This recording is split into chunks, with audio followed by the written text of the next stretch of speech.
Hindi. May ginawa ka bang kasalanan para magalit ako sa iyo? Seryosong tanong ko sa kanya. Natigilan naman siya sabay iwas ng tingin sa akin. Pakiayos na lang ng mga papeles.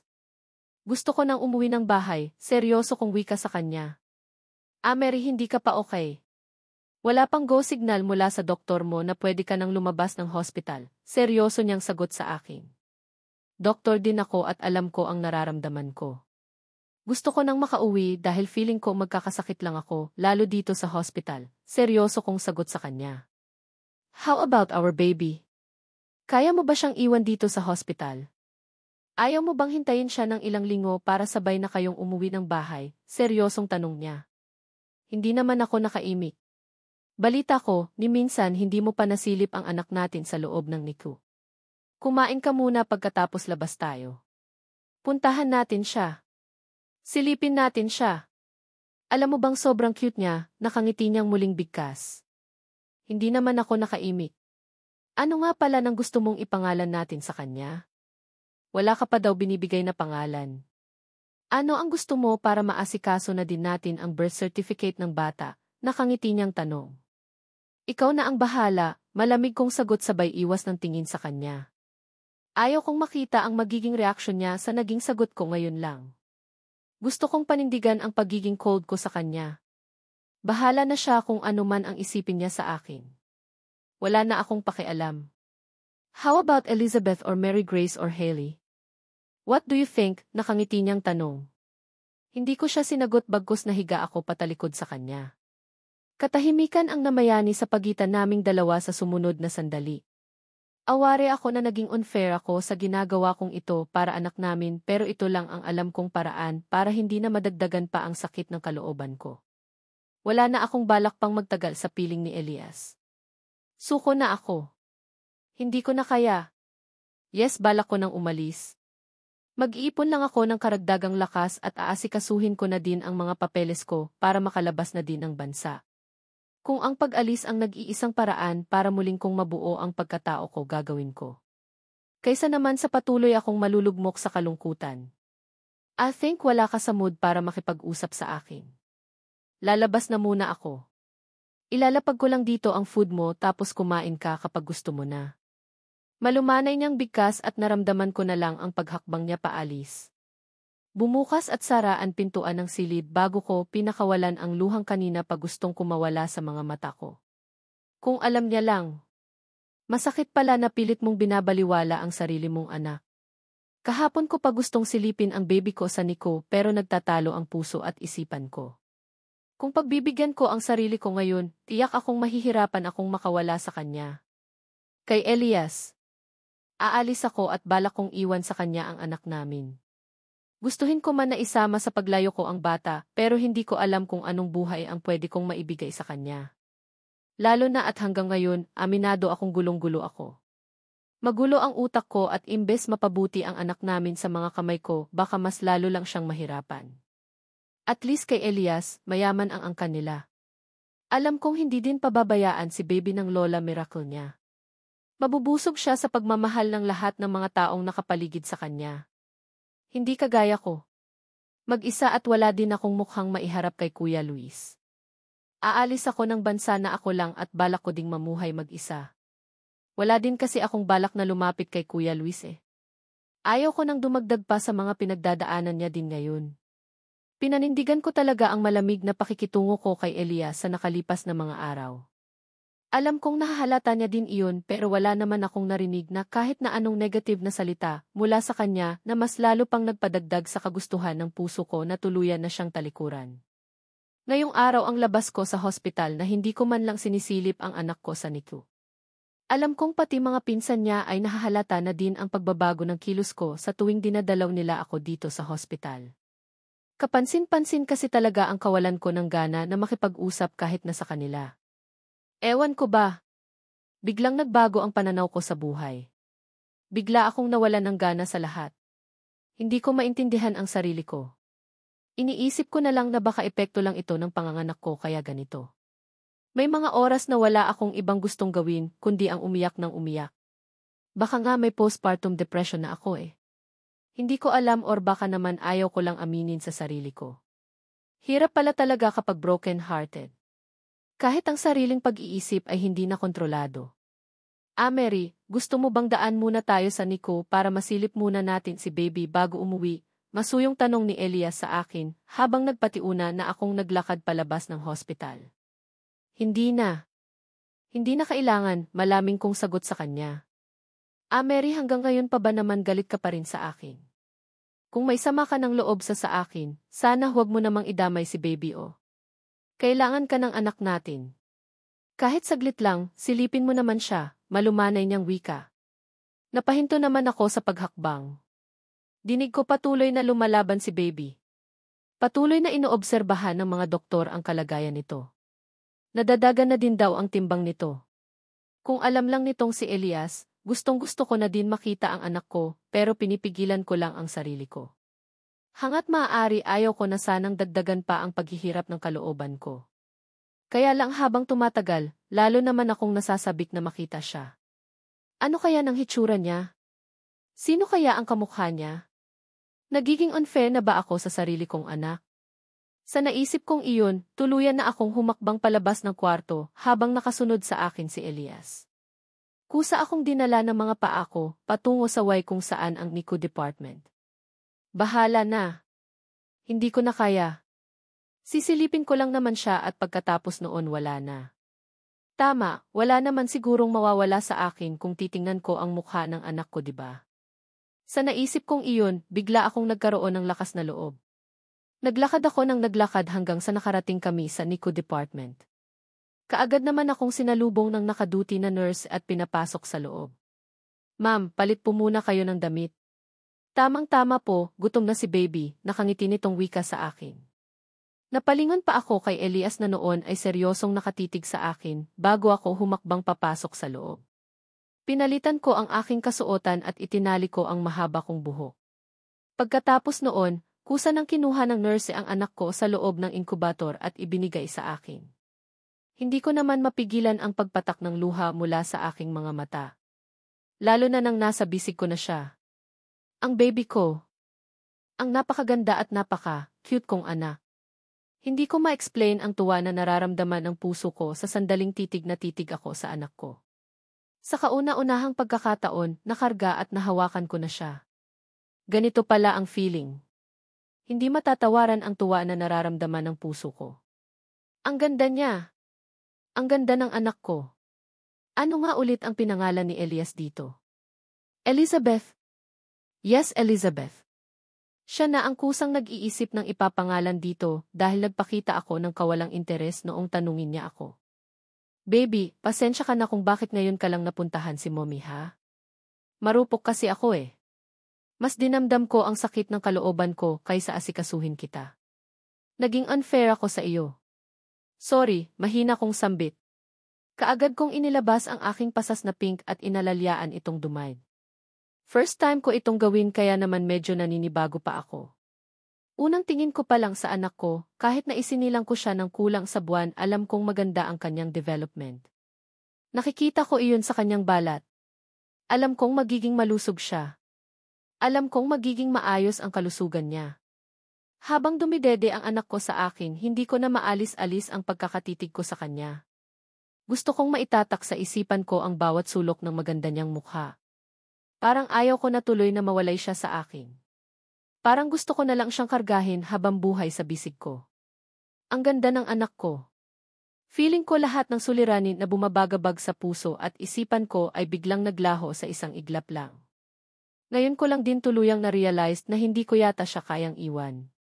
Hindi ko kayang makita na ibang tao ang magpapalaki sa kanya. Ako ang ina at dapat ako ang mag-aalaga sa kanya.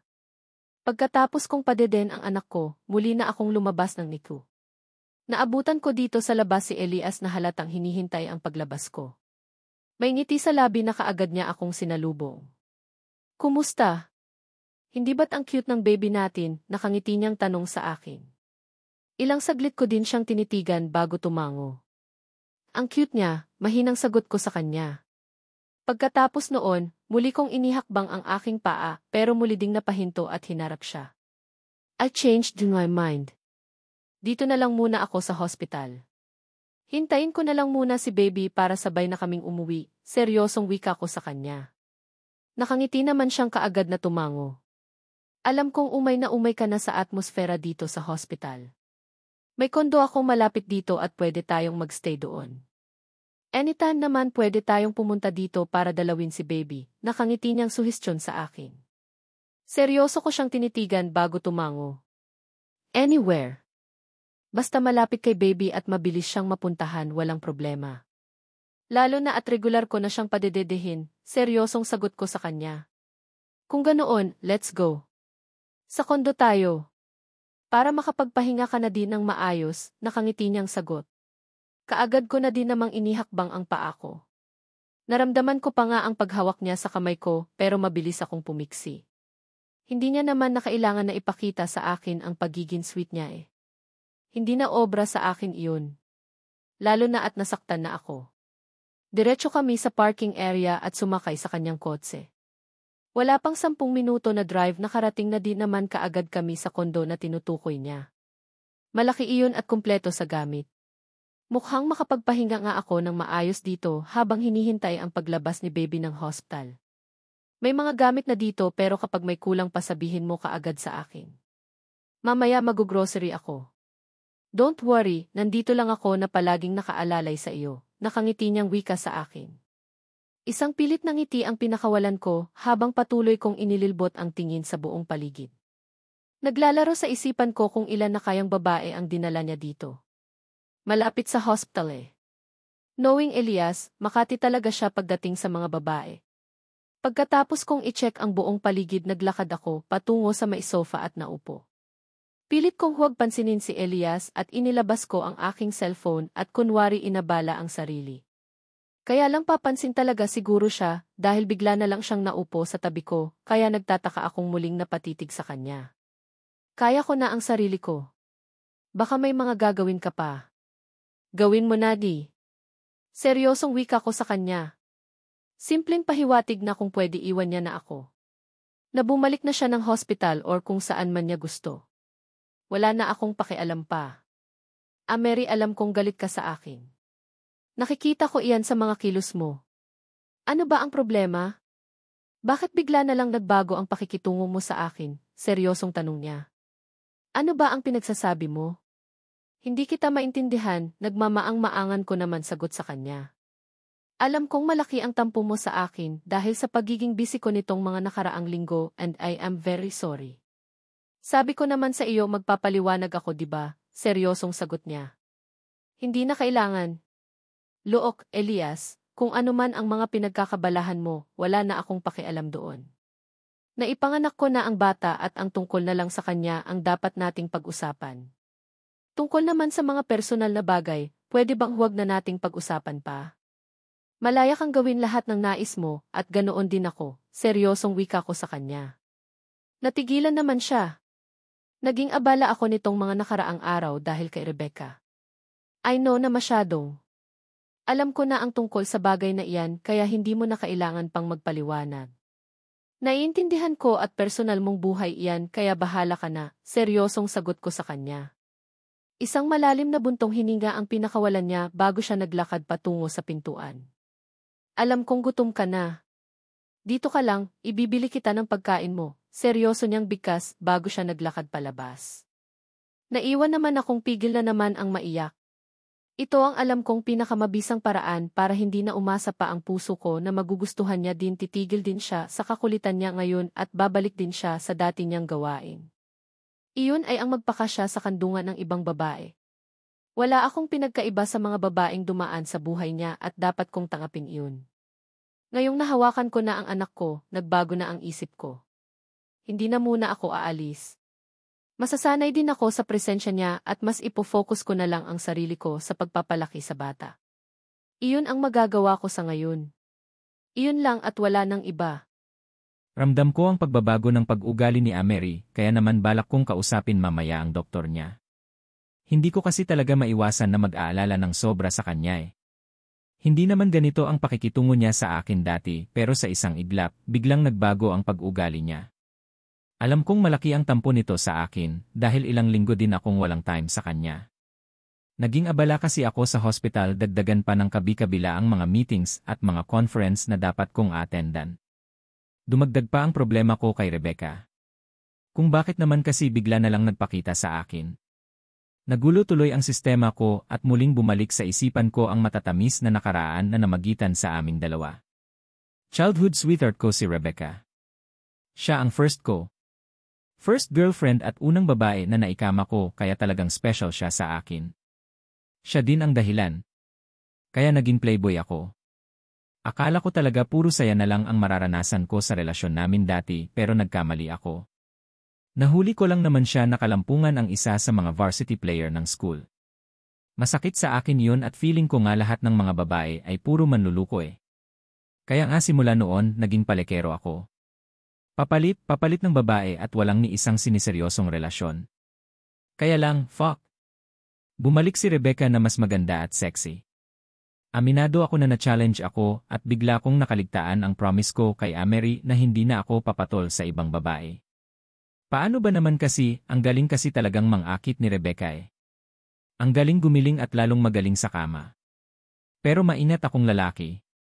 Palagi akong gumagamit ng kondom ha. Kay Amerie lang ako hindi gumagamit noon, kaya nga nabuntis eh. Well, I know naman kasi na sa lahat ng mga babaeng dumaan sa buhay ko, si Amerie lang ang malinis at matino, kaya nga ayaw ko siyang mawala sa buhay ko eh, kahit nahirap pa akong talikuran ang nakasanayan kong mga gawain. Alam ko din na walang ibang lalaki sa buhay ni Amerie, kundi ako lang, kaya proud ako doon. Kaya pinilit kong magtino eh. Pero aminado ako na nagbago ang lahat nang makita ko si Rebecca. Hindi ko mapigilan ang mapabuntong hininga. Hindi ko na tuloy malaman ngayon kung paano ko susuyuin si Amerie. Nag-aalala na ako dito. Mabuti nga at biglang nagbago ang isip kanina eh. Sa ilang araw kong pagyayaya sa kanya na silipin ang anak namin, kanina niya lang ginawa. Iniisip ko na nga lang na baka may postpartum siya eh. Baka epekto lang ng panganganak kaya biglang nagbago ang ugali niya. Nasa ganoon akong pag-isip nang tumunog ang aking cellphone. Dali-dali kong sinagot iyon nang mapansin ko na si Mommy ang tumatawag. Nasaan kayo? Bakit mo pinayagan si Amerie na lumabas at maiwan ang bata sa hospital? Seryosong kaagad na tanong niya sa akin. Mom, masyadong nakaka-stress kay Amerie ang magstay ng hospital ng ganoon katagal. Huwag po kayong mag-aalala, sinilip niya na kanina ang anak namin at pumayag na siyang padedehin si baby, kagad ko din namang paliwanag dito. Mabuti naman kung ganoon. Ikaw Elias umayos ka. May anak ka na at talikokran mo na kung anuman ang mga nakasanayan mong gawin noong wala ka pang anak. Utang na loob, tigil-tigilan mo na iyang pambababae mo, seryoso nitong sermon sa akin. Hindi ko tuloy mapigilan ang mapakamot ng sarili kong ulo. Mom naman. Matino naman ako ah. Saka, wala akong ibang babaeng sineryoso ng ganito kundi si Amerie lang.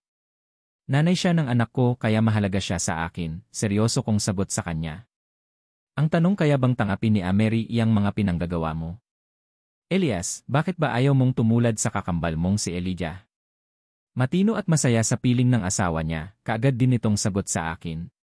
Matino naman ako ah. Mom naman, kung insist nyo na naman sa akin na kailangan kong pakasalan si Amerie dahil may anak na kami, wala pa po sa plano namin yan. Hindi pa namin napag-uusapan, seryoso kong sagot.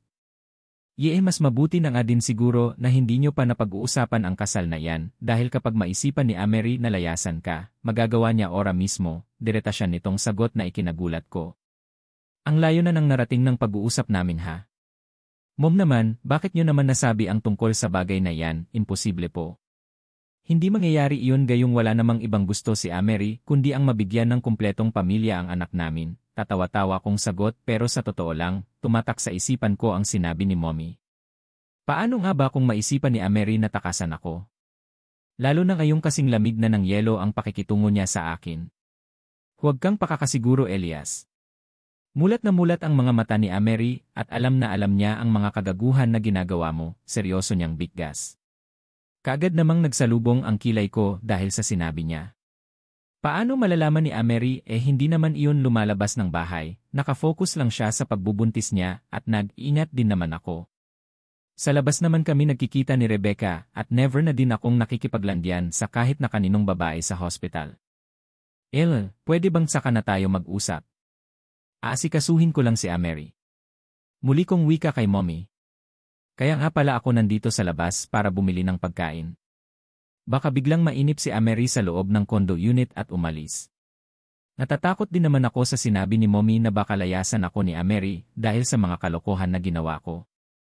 Ngayon pa lang, siguro kailangan ko ng magtino. Kailangan ko na talagang magpakatino.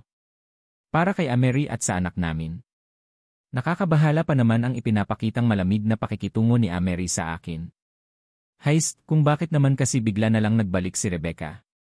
Dumiretso ako sa isang restaurant para bumili ng makakain para kay Amerie. Pinili ko talaga ang mga paborito niya at baka sakaling bumalik sa dati ang mabait niyang mood at maging mabuti ulit ang pakikitungo sa akin. Pagkatapos maibigay ang orders ko, mabilis na din akong bumalik ng condo unit. Naabutan ko si Amerie na nanonood ng telebisyon habang seryosong-seryoso ang mukha. Hey Amerie sweetheart, heto na ang food mo. Kain na muna tayo, nakangiti kong pagyayaya sa kanya. Tumitig lang ito saglit sa akin at muling ibinalik ang paningin sa pinapanood niyang palabas. Hindi ko naman mapigilan ang mapabuntong hininga. Doktor ako at alam kong hindi okay si Amerie. Nagpasya na lang akong ilatag ang mga pagkain sa mesa. Pagkatapos noon, naglagay ako ng pagkain sa pinggan at binitbit iyon at muling binalikan si Amerie. Nakatutok pa rin ang paningin niya sa pinapapnood niya na para bang hindi ako nag-exist. Amerie, kain ka na muna, seryoso kong wika sa kanya. Narinig ko ang mahina niyang pagbuntong hininga bago umiling. Busog pa ako, malamig ang boses niyang sagot sa akin. Hindi ko mapigilan ang pakatitigan niya. Ano ba ang nangyari? Nanganak lang siya tapos nag-iba na kaagad ang ugali niya. Alam niya nga kaya talaga ang kalokohan na ginagawa ko. Alam niya kaya ang tungkol kay Rebecca kaya siya nagkakaganito. Shit, mukhang kailangan ko nga sigurong makausap ng masinsinan si Mommy. Habang nasa Singapore ako, si Mommy lang ang palaging nakakausap nitong si Amerie. Closed sila eh. Kung nade-depress si Amerie, hindi ko dapat ito baliwalain. Kailangan niya din ng professional help. Kumain ka na muna. Gusto mo subuan kita? Nakangiti kong tanong sa kanya. Elias, bakit ba ang kulit mo? Sinabi ng ayaw ko eh. Busog ako at hindi ako kakain. Sa pagkakataon na ito mataas na ang tono ng boses niya. Hindi ko naman maiwasan na mapakunot noo. Something wrong? Bakit ka ba nagagalit? Gusto ko lang naman na kumain ka dahil nag-aalala ako sa'yo. Seryosong sagot ko sa kanya. Huwag kang mag-alala. Hindi ko din naman gusto na maramdaman iyang peking pag-aalala mo eh. Halata pa rin na ng matinding pagkainis sa boses niya habang sinasabi ang katagang iyon. Hindi ko tuloy mapigilan ang mapabuntong hininga. Ang hirap niya nang isplingin. Galit talaga eh, which is never na nangyari noon. Susubuan kita. Hindi pwedeng hindi ka kumain eh, sumusukong wika ko. Muli siyang napatingin sa akin. Matagal na may halong pagkainis. Bakit ba ang kulit mo? Sinusubuan mo din ba yung iba mong babae? Lalo na si Rebecca, galit niyang taong sa akin. Gulat naman ako sa sinabi niya. Kaagad na nag-iwas ng tingin dahil aminado ako sa sarili ko na guilty ako eh. Amerie, paano naman nasali si Rebecca sa usapan na ito? Saka, paano mo nalaman ang tungkol sa kanya? Hindi ako ganoon katanga para hindi ko malaman ang tungkol sa kanya. Kung ibang mga babae na papaikot mo, ibahin mo ako. Tandaan mo, anak lang natin ang dahilan kaya pinili kong magstay sa tabi mo. Iyon lang at wala nang iba kaya huwag kang epal dyan, seryosong sagot niya sabay tayo. Nagulat na lang ako nang bigla niya na lang akong iwan at dali-dali na siyang naglakad patungo sa silid. Naiiling na nasunda ko na lang siya ng tingin. Kung ganoon, alam niya na pala talaga ang tungkol kay Rebecca kaya mainit ang ulo niya sa akin. Hindi nga talaga maganda ito. Sino ba kasi ang matabil ang dila na nagsabi? Sa naisin kong iyon, dali-dali kong inilabas ang aking cellphone. Nagyal ako ng number. Actually, number ni Charlotte. Kailangan ko ang moral support niya. Hindi maganda ito. Kung ayaw ni Amerie na makausap ako, at least man lang may makakausap siya na tao na kasundo niya. Hey, himala na patawag ka. May kailangan ka, kaagad din naman itong sumagot na labis kong ipinagpalamat. Charlotte, busy ka ba? I need you help, seryosong sagot ko. Help? Anong help? Tungkol kay Amerie. I think, dumadanas siya ng postpartum depression. Bigla kasing nagbago ng ugali niya eh. Palaging galit. Pwede bang pumunta ka dito sa kondo at kausapin siya? Tapos pilitin mo na din na kumain. Ayaw niya kasing kumain nakikiusap kong wika. Sana lang talaga pumayag dahil alam ko naman na closed silang dalawa Amerie. Malay mo naman, baka makinig sa kanila si Amerie at mapilit niya itong kumain. Ayan. Yan tayo Kung hindi ka ba naman gumawa ng kalokohan, hindi mangyayari yan, sermon ng pinsan ko sa kabilang linya. Ano bang pinagsasabi mo dyan? Matino akong partner ni Amerie at mas magiging matino ako ngayon lalo na at may anak na kami, sagot ko din naman kaagad sa kanya. Kung matino kang lalaki dapat hindi ka na pumapatol sa ibang babae. Liray, sa lahat ng mga playboy, ikaw na yata ang pinakamalala. Nasa tabi mo na nga si Amerie, naghanap ka pa talaga ng iba. And worst, binigyan mo pa ng sing-sing, walang pakundangan na wika ni Charlotte. Hindi ko naman maiwasan na magulat. Hey, saan mo nakuha ang ganyang impormasyon? Ikaw ba ang nagpakalat ng chismis na yan, kaya hanggang ngaon galit sa akin si Amerie, seryosong tanong ko sa kanya. Iyong tungkol kay Rebecca ako ang nagsabi noon kay Amerie pero iyong tungkol sa sing-sing hindi ako. Galing kay Amerie iyon. Siya ang may sabi, sagot din naman kaagad nito. Umayos ka Kos ha? Nararamdaman din namin ang depresyon ni Amerie kaya magtino ka. Iwas-iwasan mo na ang Rebecca na iyon dahil walang magandang maidulot sa iyo ang babaeng iyon. Saka, ano ba ang nakain mo? Andyan na nga si Amerie na matino, talagang pumatol ka pa sa babae na hindi mapirme sa isang lalaki, muling bigkas nito. Hindi ako seryoso kay Rebecca. Hindi ka seryoso pero binigyan mo ng engagement ring. Sino ang maniniwala sa iyo? Naiinis din namang kaagad niyang sagot sa akin. Wala iyon. Fake engagement ring iyon kaya walang dapat na ikabahala. Saka, sino ba ang nangsabi sa iyo na binigyan ko ng engagement ring si Rebecca? Seryosong tanong ko dito. Si Amerie na. Nabangit niya sa amin ni Jen. Nag-expect siya na para sa kanya daw ang engagement ring na nakita niya sa maleta mo noong pagka-uwi mo galing Singapore at ang akala niya magpo-propose ka na daw after niya manganak pero nagulat na lang daw siya nang makita niya ang ring na yun sa daliri ni Rebecca, seryosong sagot niya. Kaagad namang nagsalubong ang kilay ko sa sinabi nito. Napatitig ako sa nakasarang pintuan ng kwarto habang hindi ko mapigilan ang mahulog sa malalim ng pag-isip. Pumunta ka na lang muna dito sa unit at samahan si Amerie kahit saglit lang. Hindi ko siya kayang iwan dahil nga sa kondisyon niya ngayon. Isama mo na din si Jen, seryosong sagot ko dito. Ilan, ewan ko sa'yo, pinsan. Ayusin mo iyan dahil kung hindi, susuguri na talaga namin iyang Rebecca na yan.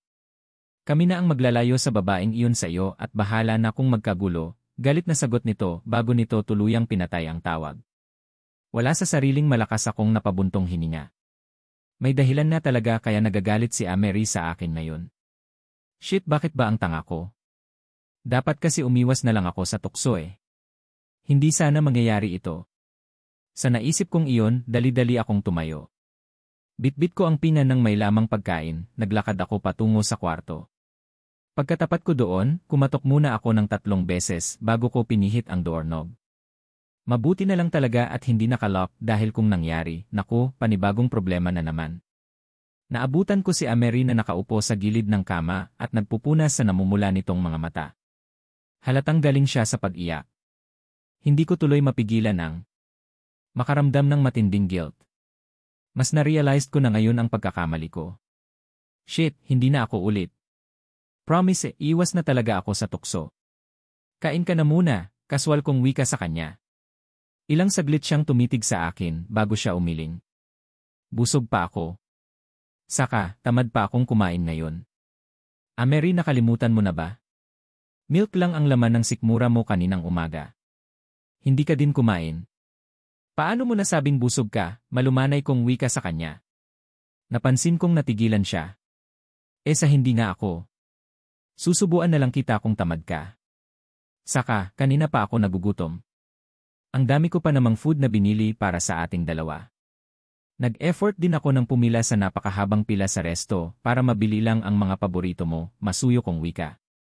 Napansin kong saglit itong natigilan bago napatitig sa laman ng pinggan na dala ko. Baka naman malamig na yan, narinig kong sambit niya. Pigil ko naman ang sarili ko na matawa. Ayaw pang umamin Alam kong gutom din siya at ayaw niya lang aminin sa akin. Galit siya sa akin at naintindihan ko na siya ngayon. Iyong nandoon sa dining table sure ako na mainit pa yon. Paano ba yan doon na lang tayo kakain para mas komportable? Nakangiti kong pagyayaya sa kanya habang pilit kong hinuhuli ang paningin niya. Iwas kasi siya ng iwas ng tingin sa akin. Hindi ko tuloy maipakita sa kanya ang sincerity ko. Mabuti na lang talaga at napapayag ko si Amerie na kumain and take note. Lahat ng mga pagkain na nilalagay ko sa pinggan niya ay kinakain niya din naman kaagad. Sana lang talaga makipagbati na siya sa akin dahil miss na miss ko na din naman ang dating siya. Pagkatapos mong kumain, may gusto ka bang pupuntahan? Sabihin mo lang at willing akong samahan ka. Nakangiti kong wika sa kanya. Natigilan naman siya habang napatitig sa akin. Wala. Hindi na kailangan. Kaya ko na ang sarili ko. Malamig ang boses na sagot niya sa akin. Nagpapakita ito ng kawalang interes kaya hindi ko mapigilan ang mapabuntong hininga. Heto na naman siya. Confirm, mainit pa rin ang ulo niya sa akin. Ayaw niya pa ring makipagbati. Well, ano pa nga ba ang pwede kong gawin kundi ang intindihin siya? Ang problema ko sa ngayon paano ko kaya masabi sa kanya na kailangan niyang magpatingin sa isang psychologist. Para naman mabigyan ng intervention ang kung anuman ang gumugulo sa isipan niya. Of course, hindi ko iniisip na nababaliw na siya ha. Hindi ko tanggap iyon. Ang gusto ko lang naman kasi ay may open up sa isang espesyalista ang kanyang kalagayan. Para naman mabigyan siya ng payo. Iyon na lang, hindi ko alam kung paano sasabihin sa kanya. Baka kasi imbes na mapabuti, mas lalo pang magkalit-silitse ang lahat. Muli akong napatitig sa kanya ng dahan siyang tumayo mula sa pagkakaupo. Tapos na siyang kumain at nang mapansin ko na liligpitin niya na ang mga pinagkainan naming dalawa, kaagad ko siyang pinigilan. Leave it to me. Ako na ang bahala. Nakangiti kong wika. Kaagad niya naman akong pinagtaasan ng kilay.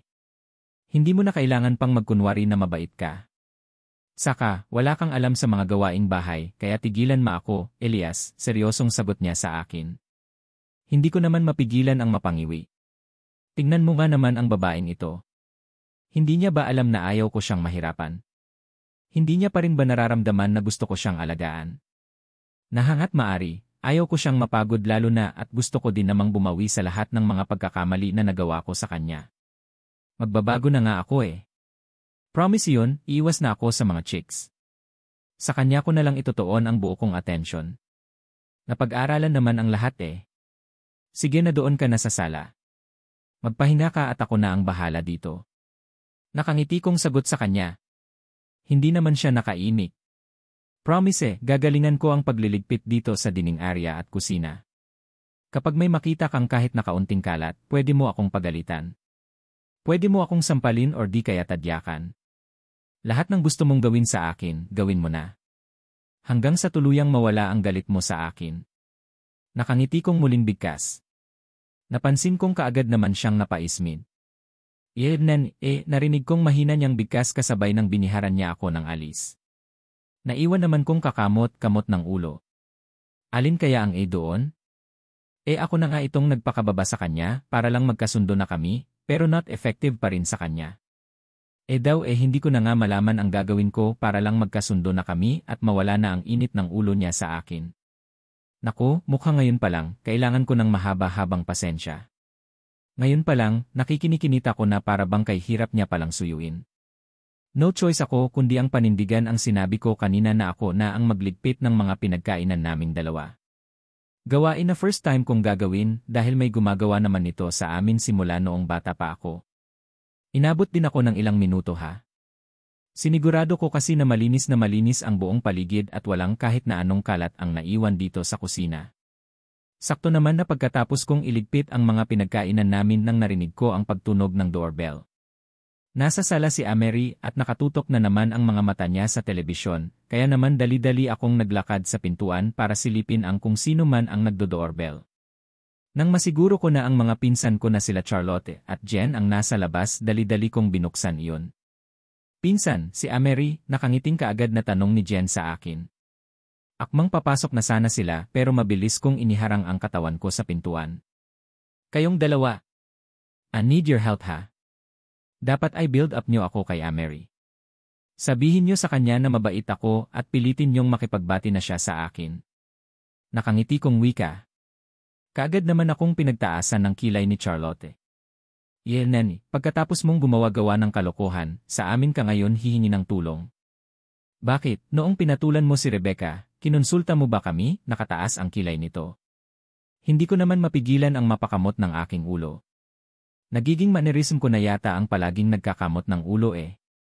Hindi magandang tingnan pero hindi ko mapigilan. Ano na? Papapasukin mo ba kami or aalis na kami? Nakataas ang kilay na tanong ni Jen. No choice ako kundi ang mas luwagan pa ang pagkakabukas ng pintuan at papasukin sila. Kailangan ko ang tulong ng dalawang ito eh.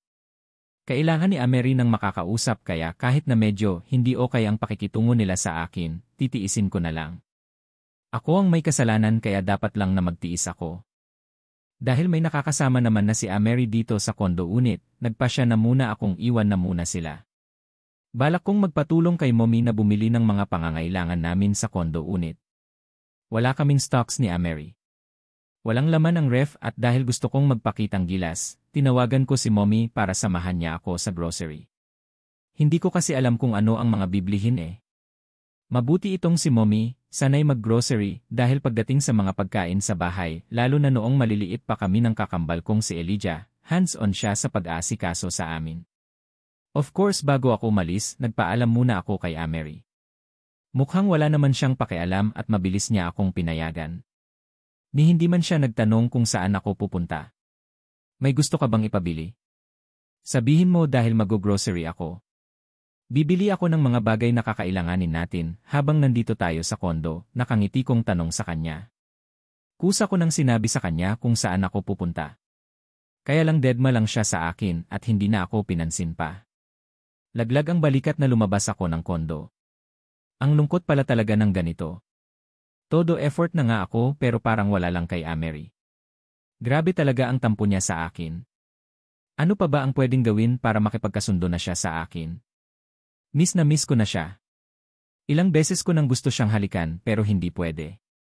Baka mas lalong magalit eh. Nagpa siya akong sunduin si Mommy sa bahay nito. Mabuti na lang at pagdating ko sa bahay niya, naghihintay na ito sa akin sa may garden. Alam ni din siguro na palagi kong hinahabol ang oras. Hangat maaari, ayaw ko sanang mawalay sa paningin ko si Amerie. Nag-aalala kasi ako sa kalagayan nito eh. Mabilis naman kaming nakarating sa isang kilalang grocery store.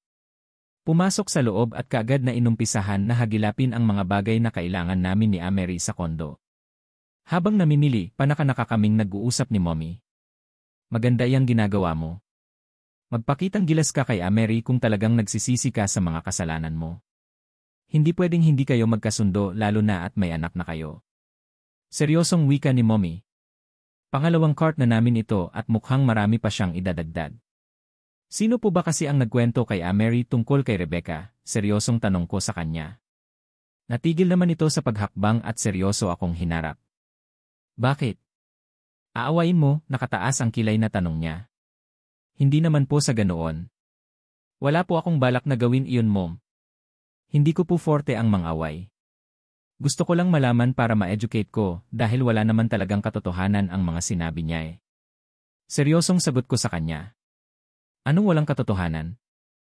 Hoy, Elias! Pati ba naman ako pinagluluko mo? Naku, ikaw talagang bata ka. Kung buhay lang siguro ang daddy mo, baka nasapak ka na noon sa pagiging palekero mo eh. Naiinis nitong bigkas. Hindi ko naman mapigilan ang matawa. Idinamay niya pa talaga si daddy na matagal nang nananahimik sa kabilang buhay. Alam mo namang allergic ang mga pinsan mo sa mga lalaking playboy. Hindi mo sila masisisi kung kay Amerie ang kampi nila. Bigkas ni Mommy at nag-umpisa na namang humakbang. Meaning to say sila Jen or Charlotte ang nagkwento kay Amerie tungkol kay Rebecca, gulat kong tanong. Sino pa ba ang akala mo? Kung ayaw kang mapulaan ng mga pisan mo, ayusin mo iyang buhay mo, Elias. Huwag mo nang hintayin pa na mapuno si Amerie at bigla ka nalang layasan, seryosong bigkas nito. Hindi ko naman mapigilan ang mapabuntong hininga. Hindi ko na sinagot pa si Mommy at itinoon ko na lang ang buo kong atensyon sa mga bagay na kailangan pa naming bilhin. Pagkatapos naming mag-grocery, nagpasalamat ako kay Mommy at inihatid ko na siya sa sarili niyang bahay. Medyo marami din kaming napamili sa halos 3 oras namin sa loob ng grocery store. Gusto mo bang hiramin ang ilan sa mga kasambahay para may makatulong sa inyo na ayusin iyang mga pinamili mo? Seryosong tanong ni Mommy pagkadating namin sa bahay niya. Kaagad naman akong umiling. Hindi na po, Mom. Kaya na po namin ito. Nasa bahay sila Jen at Charlotte at sa kanila na lang ako manghihingi ng tulong. Nakangiti kong sambit. Natawa naman ito at tuluyan ng bumaba ng kotse. Kaagad ko nang pinaarangkada ang sasakyan paalis. Didiretso ako ng condo unit dahil sure akong kanina pa ako hinihintay ng mga pinsan ko and of course pati na din siguro si Amerie. Hangat maaari, ayaw ko na sanang mag-isip siya ng hindi maganda sa akin. Kailangan ko talagang ipakita sa kanya na nagbago na ako para muling bumalik sa dati ang pagsasama namin. Habang nasa biyahe ako, hindi ko mapigilan ang mapakunot noo nang biglang tumunog ang aking cellphone. Dali-dali kong sinagot iyon nang mapansin ko na si Rebecca ang tumatawag. Elias honey, saan ka? Ano ba ang nangyayari sa'yo? Iniiwasan mo na ba ako? Malambing kaagad na wika nito mula sa kabilang linya. Yes, totoo iyang sinasabi mo. Iniiwasan na kita, seryosong sagot ko. Walang paligoy-ligoy dahil iyon naman talaga ang gusto kong gawin eh. Tatalikuran ko na ang mga bagay na nakasanayan ko nang gawin at magpo-focus na lang ako kay Amerie pati na din sa anak namin. Ayaw ko na din kasing bigyan ng dahilan si Amerie na magalit sa akin. Mahirap na. Kagaya ng sinabi ni Mommy kanina baka kasi bigla na lang akong layasan eh. What? Are you kidding me? Hindi pwede. Hindi ako papayag, seryosong sagot nito sa akin. Hindi ko naman mapigilan ang kaagad na pagsalubong na kilay ko. Anong hindi pwede? Wala namang tayo, di ba? Para namang hindi ka sanay sa klase ng relasyon meron tayo. Seryosong sagot ko sa kanya. Elias, ano ba? Hindi ako papayag. Alam mo naman na ikaw ang dahilan kaya ako bumalik ng bansa, di ba? Tapos sasabihin mo sa akin ngayon na gusto mo na akong iwasan. Nasaan ang konsensya mo? Seryosong bigkas niya. Hindi ko naman mapigilan ang malakas na mapabuntong hininga. Paanong hindi pwede? Rebecca, naririnig mo ba iyang sinasabi mo? Nakalimutan mo na ba? Alam mo naman siguro kung ano at sino ka lang sa buhay ko, di ba? Seryosong bigkas ko. But Elias, I want more. I mean, hindi na tayo bumabata pa. Hindi ka pa ba pagod sa pakikipaglaro? Ramdam ko sa boses nito ang matinding lungkot kaya mapakla akong tumawa. Of course pagod na ako. Pagod na kaya nga gusto ko nang itigil. Maghanap ka na lang ng lalaking pwedeng sumeryoso sa'yo dahil wala ka nang mapapala sa akin. Hindi ko maibibigay sa iyo ang mga bagay na gusto mo sa akin, seryosong bigkas ko bago ko tuluyang pinatay ang tawag. Wala nang dahilan pa para magpaliwanag ng matagal. Kapag sinabi kong tapos na at hindi niya na ako mapipilit pa.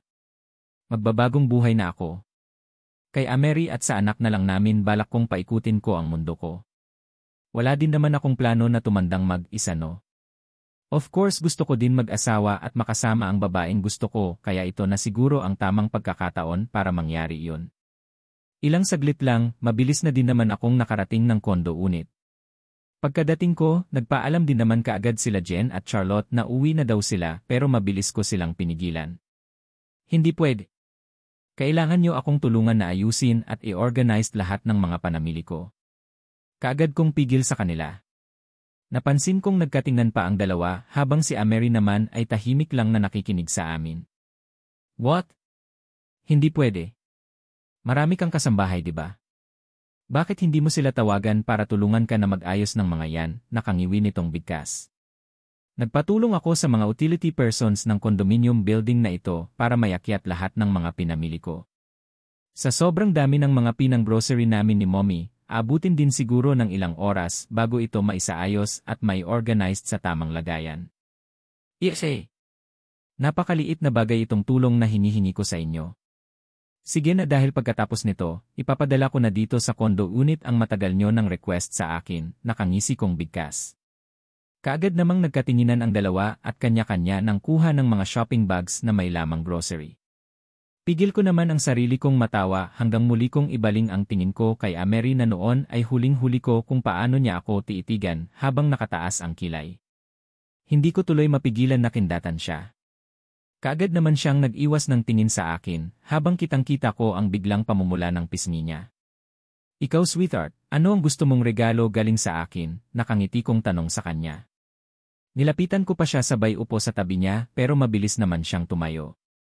Asan ni? Wala, malamig ang boses na sagot niya. Wala. I insist. Or kung gusto mo labas tayo mamaya mag-dinner, nakangiti kong tanong sa kanya. Kahit na malamig ang pakikitungo niya sa akin, balak ko pa rin siyang lambingin ng lambingin. Malay mo naman, baka makuha ko ulit ang loob niya at mapapatawad niya na ako. Paano iyang mga pinamili mo? Hindi ba't mga pagkain ng mga yan? Bakit pa kailangan lumabas? Magluto ako mamaya, seryosong bigkas nito. Gusto mo bang ipagluto kita? Ngiti-ngiti kong tanong. Marunong ka ba? Tamang-tama, may mga bisita tayo. Pwede kang magluto kung gusto mo, seryosong sagot niya. Of course marunong akong magluto. Watch and learn sweetheart. Ipapatikim ko sa iyo ang mga pagkain na never mo pang natikman sa tanang buhay mo. Nakangiti kong sambit pero sa kaloob-looban ng puso ko, kailangan ko na yatang umpisahan mag-research ng lulutuin ko mamaya. Shit, never pa akong nakaresearch magluto sa tanang buhay ko at mukhang malalagot ako nito eh. Okay, sabi mo eh. Pwede mo nang umpisahan magluto. Tutulong ako kina Jen at Charlotte sa pag-aayos niyang. Mga pinamili mo, sagot din naman kaagad niya sa akin at mabilis na siyang naglakad patungo sa kusina. Nasundan ko na lang siya ng tingin. Napapansin ko naman ang pagbabago ni Elias nitong mga nakaraang araw. Halos hindi naman siya umaalis sa tabi ko na labis kong ipinagtataka. Palagi din siyang nakaalalay sa akin na akala mo isang butihing asawa. Pero syempre, dahil medyo nakakadala na din naman ang mga nangyari, ayaw kong magpadala sa matatamis niyang mga salita. Ayaw ko munang maniwala sa kanya. Mahirap na baka mamaya, mabait siya ngayon pero bukas, iba na naman ang gagawin niya. Ayaw ko nang umasa no. Naging abala ang sumunod na oras namin nila Jen at Charlotte. Hindi ko maintindihan kung ano ang nakain ni Elias at kung bakit ang dami niya naman yatang mga pinamili. Halos wala na kaming mapaglagyan. Puno na ang cupboard pati na din ang refrigerator. Akala mo ang daming nakatira sa kondo unit na ito, gayong kami lang naman dalawa ang nandito. Mary, bati na ba kayo ng pinsan ko? Saka dito na ba kayo titira sa Ondo? Bakit ang daming niyang pinamili? Narinig ko pang ang tanong ng nagtatakang si Jen. Pati siguro siya nagtataka na sa inaasal ng pinsan niya. Well, ganoon din naman ako eh. I don't know. Hindi ko din alam kung ano ang tumatakbo sa utak ng pinsan niyong iyan, sagot ko din naman. Hindi ko pa nga maiwasan na mapatitig kay Elias na noon ay abala sa lababo. Hinuhugasan niya ang lulutuin niya daw. Ewan, sa totoo lang ngayon ko lang siya nakitang nakaharap sa lababo. Sa ilang buwan na magkasama kami ngayon niya lang din nabangit na marunong siyang magluto. Baka naman nagpapakitang gilas. Napansin niya marahil nagalit ka sa kanya, Mary, nakangiting sabat naman ni Charlotte. Nandito kaming tatlo sa harap no ref at pinagtutulungan naming ilagay ang mga frozen goods sa freezer. Pagkatapos nito, sa laundry area naman tapos sa banyo. Bilib din naman ako dito kay Elias kung mamili. Kumpleto rekado. Bahala siya kung gusto niyang magpakitang gilas. Wala namang pumipilit sa kanya na magtino-tinuan eh, nakaingos kong sagot. Sabay pa silang natawa na Jen kaya hinayaan ko na. Sa wakas natapos na kami sa ref kaya nilisan na namin ang kusina. Pumasok kami sa laundry area dahil sa mga sabon panlaba na binili ni Elias. Ewan, pati mga sabon panlaba meron din iba-ibang brand pa.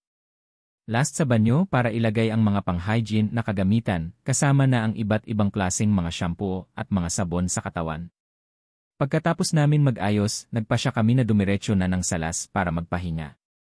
May naamoy na akong aroma mula sa kusina. Mukhang nag-umpisa na din yata si Elias magluto ng dinner namin. Hinayaan na lang namin hanggang sa may naamoy akong parabang may nasusunog. Nagkatinginan pa nga kaming tatlo at sabay na napatayo para puntahan si Elias sa kusina na noon ay nakikipaglaban na sa malakas na talsikan ng mantika mula sa kanyang niluluto. Elias, ano yan? Seryosong tanong ko. Shitcos. Ano yan? Sausage ba yan? Bakit ang itim? Sabat naman ni Jen. Napansin ko naman ang pagkataranta nitong si Elias. Nilapitan ko pa siya at tinitigan ang niluluto niya. Hindi ko mapigilan ang malakas na mapabuntong hininga nang makita ko ang hitsura ng itlog na nasa serving plate. Nagkulay sunog ito at sabog-sabog ang egg yolks. Malapit na itong matapos. Kaunting tiis na lang at kakain na tayo, nakangiting sagot naman ni Elias. Halata sa boses niya ang pagiging proud niya. Feeling chef din ang loko na akala mo tama ang ginawa niyang pagluluto. Nag-text si Pinot sa akin. Nasa baba na siya. Gustuhin mo man na sumalo sa pagkain, hindi na pwede. Gabi na din kasi eh. Next time na lang Kaus. See you around, nakangiting kaagad na paalam ni Charlotte. Mabilis itong naglakad palabas ng kusina at akala mo may hinahabol. Same. Nag-message si Drake. Nagagalit dahil gabi na daw. I want to stay pero di bale na lang. Marami pa namang next time eh. By Elias by Amery.